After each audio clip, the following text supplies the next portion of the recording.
Okay, so who here is interested in the medical field, like wants to see a future career in medical?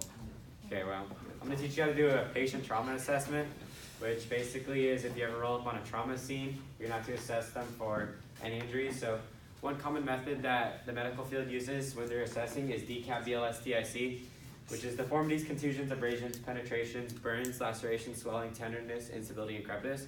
So while I'm assessing down his body, that sounds so bad, I'm looking for all those things. So I'm just going to go ahead and start. This is my patient. He was hit by a car, and this is the witness. Go hold C-spine.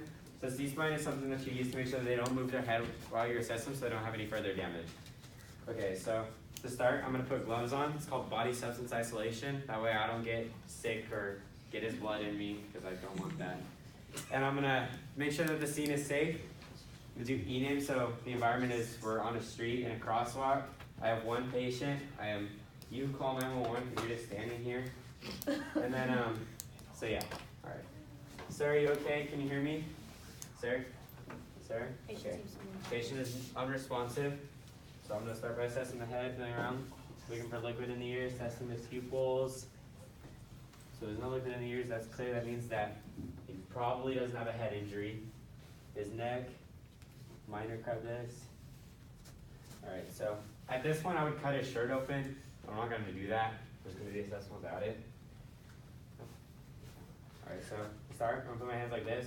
Just kind of just go down, feel all there is, make sure there's, not broken. So right here, feel a little bit of crevice, so I feel the bones moving around. They're broken, not actually. So now I'm going to test the abdomen. Do this. I'm going to put my hands like this. Just going to push down on the abdomen. In the 4 quadrants, just like in math, And, I'm going to test the pelvis. I'm just going to push in. Pelvis isn't broken, it's good. Okay, so now I'm going to assess down the legs. The laceration right there, let's just say that his pants were like right here, there was a cut, and there's a laceration there, and he's bleeding. Obviously I would take bleeding control measures, but I don't have that. Just going to keep going down. At this point I would rip the boots off, test his sensory, which is like if he can feel which toe I'm grabbing, and his reflexes are good. So let's just say I did all that, and his sensory reflexes, obviously, he's unresponsive, that doesn't help. Now I'm going to walk around the patient. Don't walk over the patient, Smith. Okay.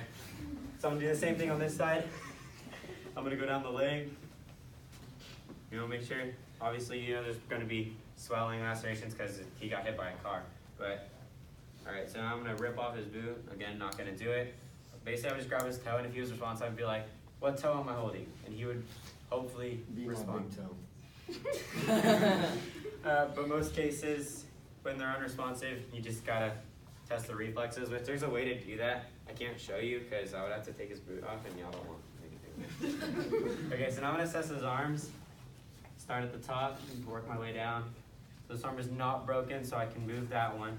It's better to minimize the moving as much as possible. So we're going to call 911, so at this point, they would be close to getting here. This arm, not broken, great. I'm going to move that in just to camera's position. Now I'm going to use a method called sample. This is where, that's the abbreviation thingy. So this is just a way to gather information, hopefully from the patient, but if there's not a patient, then you can use a witness. So this, we're gonna, symptoms, so obviously she doesn't know that because she's not him. So is he allergic to anything, ma'am, do you know? I think morphine. Morphine? Morphine. Great. Do you know if he's on any medications? No medication. Okay, do you know if he has any prior injuries like this or any medical conditions that we should know about? I don't think so. Okay, do you know when he last ate? No. Okay, and what were the events leading up to this? I know, I just got hit by a car. What kind of car was it? A black Ford. Okay, great.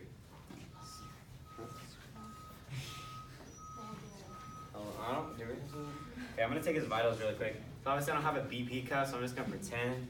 They have machines now. So just machine it, yeah. Okay, BP, 110/70. Check your pulse. Carotid pulse. Okay, 74 BPM. I'm gonna just sit here and count his respirations. But if you tell someone that and they're conscious, they're gonna start breathing different, so don't ever tell them that you're counting their respirations. Okay, his respirations are 30. So I'm gonna demonstrate a log roll. So actually, Smith, come here. Okay, So we're gonna do a log roll. This is a way that we would get a patient onto a spine board if we had one, which obviously we don't, unfortunately. So On my count? on your Yes. count, 3, 2, 1. and then his shirt would already be cut open, so I would just be able to feel down his back, but I'm just gonna assess his spine. So there's minor crepitus, which is a broken bone. That's why I clarify that. So bruising, probably lacerations. We had to lodge just to look better. And then this one we'd put him on a spine board, but for now we're just gonna set him down. So on your count, head. 3, 2, 1. Okay, and then medics get here, yada yada, sign over the papers, and he gets transported to the hospital, and he's alive.